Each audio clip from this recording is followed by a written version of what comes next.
Assalamualaikum warahmatullahi wabarakatuh. Alhamdulillahi rabbil alamin. Wabihi nasta'in ala umurid dunya waddin. Asyhadu an la ilaha illallah wahdahu la syarikalah. Wa asyhadu anna Muhammadan abduhu wa rasuluh. Amma ba'du. Kaum muslimin, kaum muslimat, jamaah subuh yang dirahmati Allah Subhanahu wa taala. Kita bersyukur kepada Allah Subhanahu wa taala. Kita memuji Allah Subhanahu wa taala karena Allah selalu melimpahkan nikmat-Nya kepada kita. Kemudian dengan nikmat yang banyak tersebut kita pergunakan untuk mentaati Allah Subhanahu wa taala. Kita gunakan untuk menjauhi larangan-larangan Allah Subhanahu wa taala.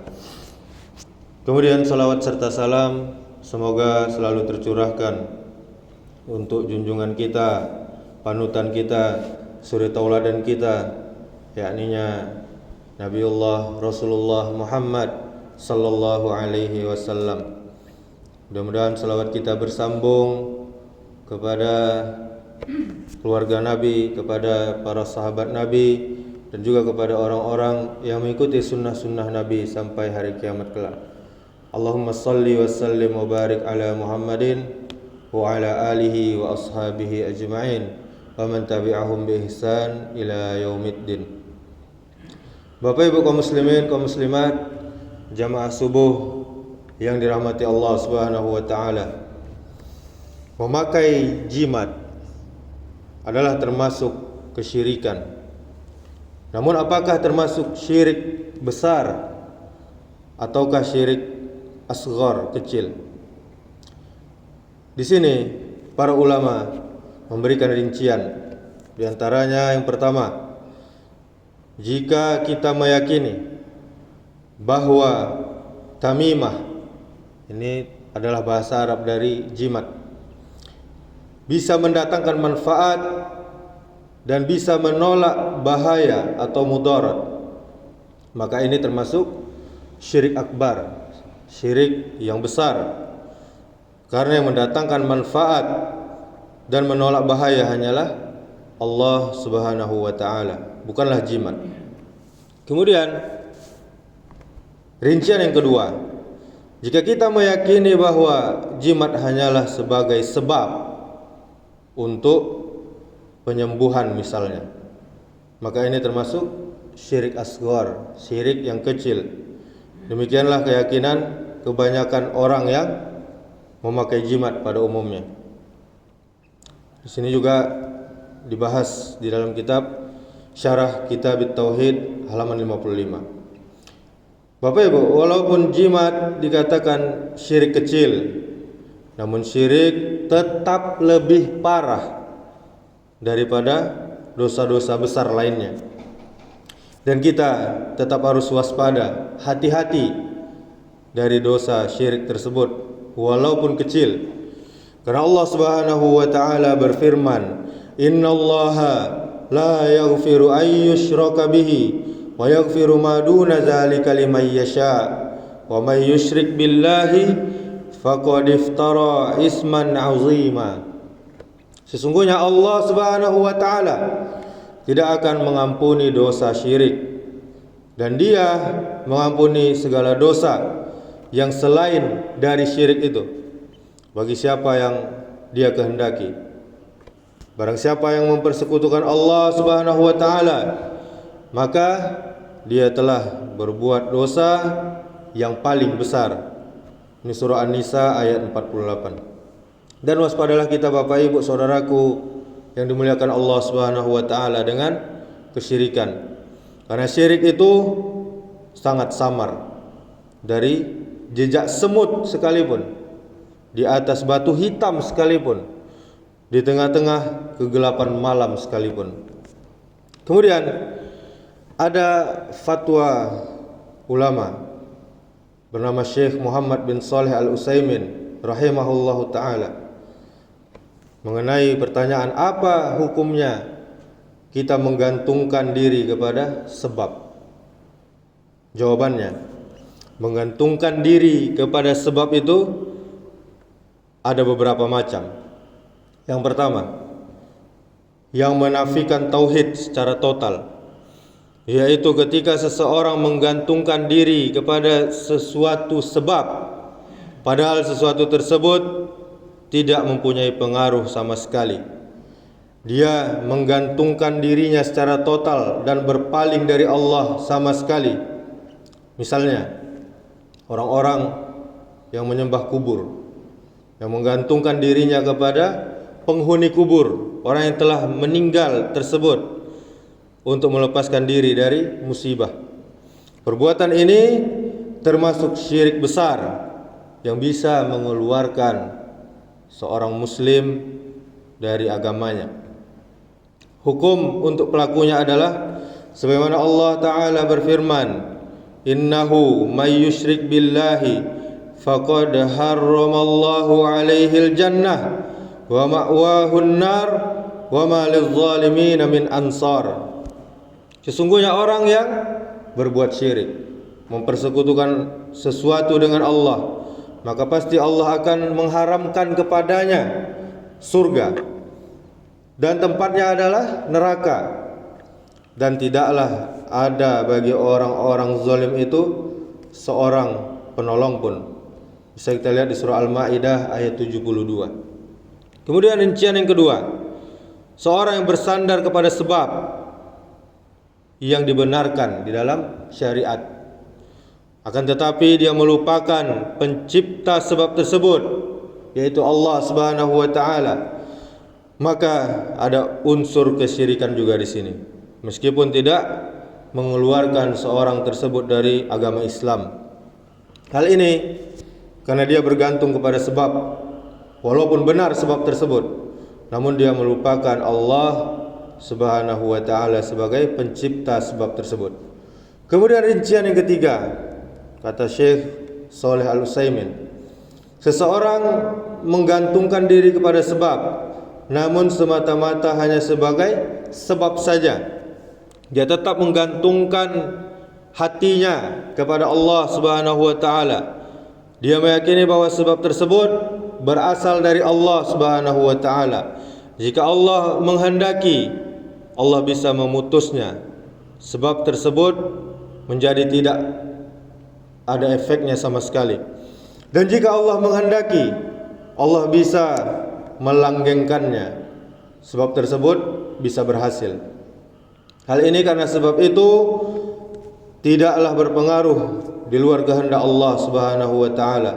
Maka hal ini tidak bertentangan dengan tauhid, baik pokok maupun penyempurna tauhid. Bapak Ibu, kaum muslimin, kaum muslimat, jamaah subuh yang dirahmati Allah Subhanahu wa taala. Adakah yang berat? Adakah yang susah? Adakah yang sulit ketika kita bersama dengan Allah Subhanahu wa taala? Hidup ini berat bila kita berjalan tanpa Allah. Namun siapa yang punya Allah tak perlu takut, tak perlu risau, sebab Dia adalah pemilik langit dan bumi. Allah Subhanahu wa taala adalah zat yang maha kaya, zat yang kekayaannya tidak terbatas. Bila dunia serasa seolah menghimpit kita, langit akan jatuh menimpa kita karena banyaknya permasalahan hidup, niscaya Allah akan berikan jalan keluar bagi kita semua. Masalah ekonomi, himpitan beban hidup yang sangat berat, tanggungan yang sangat banyak yang memberati punggung kita, penyakit yang menggerogoti tubuh kita, usaha kita yang hampir kandas, kemudian asmara dan cinta yang tak kesampaian, pengkhianatan orang-orang yang dekat dengan kita, dan segudang masalah lainnya. Itu akan menjadi ringan dan selalu ada solusi dari Allah Subhanahu wa taala yang Maha Pengasih dan Maha Penyayang. Kita diminta oleh Allah agar merealisasikan takwa dan tawakal saja. Niscaya Allah pasti akan penuhi janjinya. Bagaimana Allah berfirman, "Wa may yattaqillahu yaj'al lahu makhraja wa yarzuqhu min haitsu la yahtasib." Siapa saja yang bertawakal kepada Allah, diserahkan dirinya kepada Allah, niscaya Allah akan berikan jalan keluar, dan Allah akan berikan rezeki dari arah yang tidak terduga. Kemudian wa may yatawakkal 'ala Allahi fahuwa hasbuh. Siapa saja yang bertawakal kepada Allah, maka Allah akan mencukupinya. Kemudian firman Allah yang lain, wa may yattaqillahu yaj'al lahu min amrihi yusra. Siapa saja yang bertakwa kepada Allah, niscaya Allah akan jadikan mudah segala urusannya. Kemudian firman Allah yang lain, wa idza maradtu fahuwa yashfin. Bila aku sakit, maka Allah yang menyembuhkanku. Maka kaum muslimin, kaum muslimat, jamaah yang dimuliakan Allah Subhanahu wa taala, adakah yang berat bila kita bersama Allah? Adakah yang berat bila kita selalu menyertakan Allah di dalam segala aktivitas kita? Marilah kita senantiasa bertakwa kepada Allah Subhanahu wa taala dengan sebenar-benar takwa. Karena takwa merupakan cahaya, hidayah, petunjuk. Dan Allah menciptakan jin, menciptakan kita manusia hanya untuk beribadah kepadanya. Barang siapa yang taat kepada Allah, maka Allah janjikan untuknya surga. Kemudian sebaliknya, siapa yang bermaksiat dan enggan melaksanakan perintah Allah, maka dia terancam azab yang sangat pedih. Manusia, siapapun orangnya, pasti tidak akan luput dari perbuatan dosa, perbuatan salah. Dosa-dosa yang dilakukan kita kaum muslimin, para hamba-hamba Allah, sangatlah banyak, serta sangat variasi.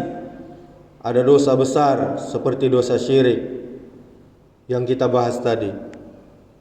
Dosa ini Allah Azza wa Jal memberikan peringatan yang sangat keras. Innallaha la yaghfiru ay yushraka bihi wa yaghfiru ma duna dzalika liman yasha wa may yusyrik billahi faqad iftara isman azima, yang telah kita bacakan tadi. Sungguhnya Allah tidak akan mengampuni dosa karena melakukan perbuatan syirik, dan Dia mengampuni dosa selain syirik bagi siapa saja yang dikehendakinya. Siapa yang menyekutukan Allah, maka sungguh telah dia melakukan dosa besar, kezaliman yang besar. Surah An-Nisa ayat 48. Itulah di antara dosa besar yang dilakukan oleh hamba. Dosa syirik tidak akan diampuni oleh Allah kecuali dengan taubat. Sebelum dia meninggal, dia wajib bertaubat. Dan begitu juga dosa-dosa besar lainnya tidak akan diampuni oleh Allah kecuali jika pelaku bertaubat kepada Allah. Adapun dosa-dosa kecil, maka dosa-dosa itu bisa terhapus dengan amal soleh kita. Dosa-dosa yang dilakukan para hamba kita semua itu sangat banyak, sangat beragam, sehingga ada yang dosanya menggunung. Rasulullah sallallahu alaihi wasallam bersabda, pada hari kiamat akan datang manusia dari kaum muslimin dengan membawa dosa seperti gunung-gunung. Hadis riwayat Muslim. Di antara dosa-dosa itu ada yang berkaitan dengan hati, sebuah daging kecil yang berada di dalam tubuh kita ini. Kemudian seperti meyakini bahwa selain Allah ada yang bisa memberikan manfaat, ada yang bisa memberikan bahaya. Ada yang berkaitan dengan ucapan seperti berdoa kepada selain Allah. Ada yang berkaitan dengan fi'liyah, yaitu perbuatan seperti tawaf di atas kuburan. Ada yang berpendapat jika mengelilingi kuburan ini maka sama dengan haji. Na'udzubillah. Ini termasuk perbuatan syirik. Sekalipun dosa kita anak Adam itu sangat banyak, tetapi yakinlah rahmat Allah kasih sayang Allah sangat luas terhadap kita hamba-hambanya. Oleh sebab itu Allah Azza wa Jalla perintahkan kita hambanya untuk melakukan ketaatan sehingga dosa-dosa kita bisa diampuni oleh Allah Subhanahu wa taala. Nabi kita Rasulullah sallallahu alaihi wasallam bersabda, siapa yang menjumpaiku dengan membawa dosa sepenuh bumi, sedangkan dia tidak berbuat syirik, tidak menyekutukanku sedikit pun, maka aku akan menjumpainya dengan ampunan sepenuh bumi. Hadis riwayat Muslim. Itulah tauhid kaum muslimin.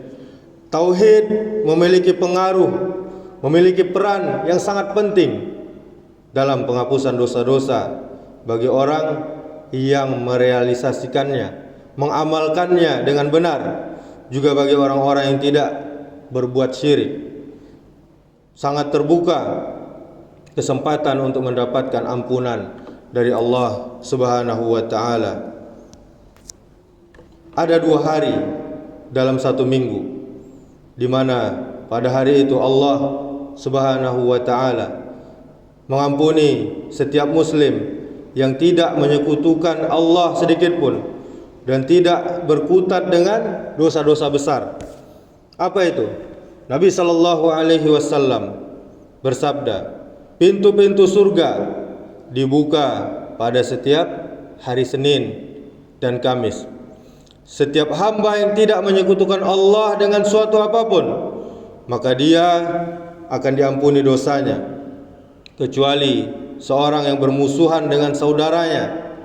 Maka dikatakan, tangguhkanlah 2 orang ini sampai mereka berdamai. Hadis riwayat Muslim. Salat dan semua rangkaian amalan yang mengawalinya yang dilakukan oleh setiap muslim secara rutin juga bisa menjadi sarana untuk kita menghapus dosa yang sangat efektif bagi kita seorang hamba. Kemudian ada azan yang dikumandangkan oleh muazin. Itu juga menyebabkan dosanya diampuni oleh Allah Subhanahu wa taala. Juga orang yang mendengarnya, kita mendengar azan saja bisa diampuni dosa kita. Kemudian menjawabnya juga bisa diampuni dosa kita. Rasulullah sallallahu alaihi wasallam bersabda, siapa yang membaca doa berikut ini saat mendengar azan dari muazin, maka dosanya akan diampuni. Apa itu? Asyhadu an la ilaha illallah wahdahu la syarikalah wa asyhadu anna Muhammadan abduhu wa rasuluh. Raditu billahi rabba wa bil islami dina wa bi Muhammadin nabiyya wa rasulah. Amalan yang lain yang bisa kita lakukan sebagai seorang muslim saat akan menunaikan salat dan bisa menghapuskan dosa-dosa kita adalah diantaranya wudu. Kata Nabi, barang siapa yang berwudu dengan sempurna, maka dosa-dosanya akan keluar bersama tetesan air atau di akhir tetesan air wudunya. Jika setelah wudu kemudian melakukan salat, maka hal ini juga akan menghapus dosa-dosa seperti bayi yang baru terlahir tanpa dosa. Rasulullah sallallahu alaihi wasallam pernah ditanya tentang keutamaan berwudu oleh salah seorang sahabat. Kemudian Nabi sallallahu alaihi wasallam menjawab, tidak ada seorang pun yang diantara mendekatkan air wudunya lalu dia berkumur-kumur memasukkan air ke hidungnya lalu dia mengeluarkannya, kecuali akan berjatuhan kesalahan-kesalahan wajahnya, kesalahan-kesalahan mulutnya. Mungkin mulutnya suka merendahkan orang lain, menggibah orang lain, memfitnah orang lain, dan kesalahan-kesalahan hidungnya. Jika dia mencuci wajahnya sebagaimana yang diperintahkan oleh Allah, kesalahan-kesalahan wajahnya akan berjatuhan bersama tetesan air dari ujung jenggotnya. Kemudian mencuci kedua tangannya sampai siku, kecuali kesalahan-kesalahan tangannya akan berjatuhan bersama air lewat jari jemarinya. Kemudian jika ia mengusap kepalanya, maka kesalahan-kesalahan kepalanya akan berjatuhan melalui ujung rambutnya bersama air tersebut. Lalu jika dia mencuci kakinya sampai mata kakinya, maka kesalahan kedua kakinya akan berjatuhan melalui jari-jari kakinya bersama tetesan air. Jika kemudian dia berdiri lalu sholat, kemudian dia memuji Allah, menyanjung Allah dan mengagungkan Allah dengan pujian dan sanjungan yang menjadi haknya, dan mengosongkan hatinya hanya untuk Allah, kecuali dia terlepas dari kesalahan-kesalahannya, seperti pada hari ia dilahirkan dari perut ibunya. Ini hadis muttafaqun alaih.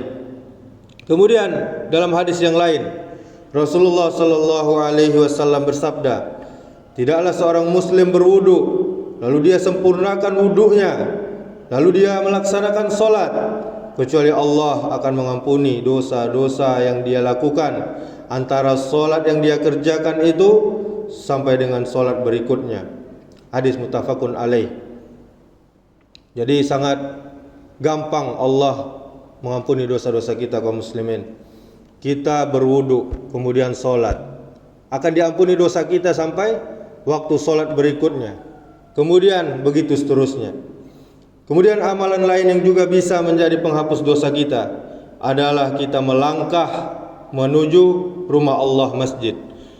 Jadi menyempurnakan wudu dalam segala kondisi, kemudian melangkah menuju masjid, kemudian menunggu waktu solat, itu bisa menghapus dosa, mengangkat derajat kita, dan juga akan mendapatkan doa dari para malaikat.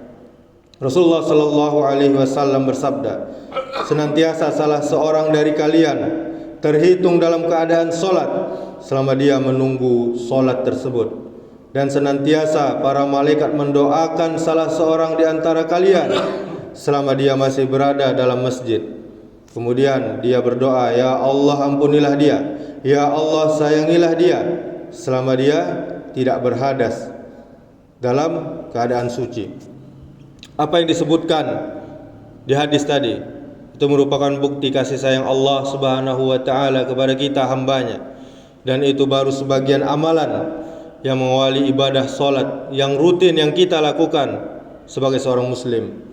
Kemudian amalan yang lain, Rasulullah sallallahu alaihi wasallam bersabda, apabila imam mengucapkan amin ketika di dalam salat, maka ucapkanlah amin, karena siapa yang aminnya bersamaan dengan aminnya malaikat, maka dia akan diampuni dosa-dosanya yang telah lalu. Hadis muttafaqun alaih.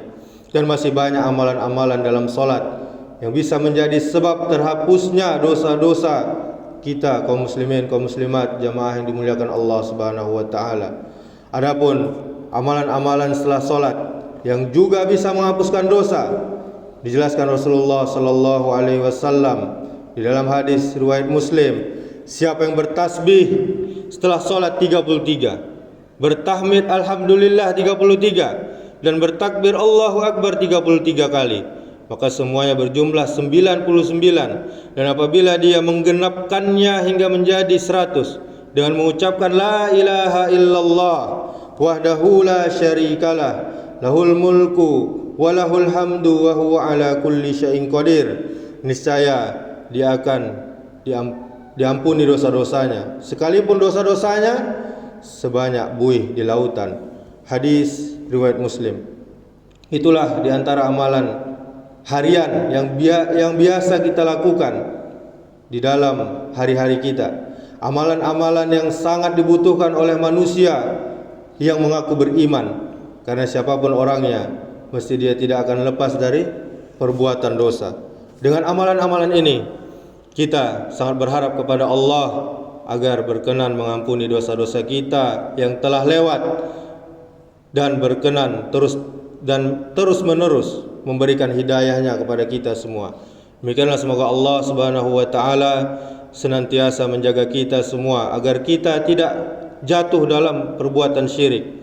Semoga Allah selalu menolong kita. Semoga Allah selalu memberkahi kita. Amin ya rabbal alamin. Subhanakallahumma wa bihamdika asyhadu an la ilaha illa anta astaghfiruka wa atubu ilaik. Wassalamualaikum warahmatullahi wabarakatuh.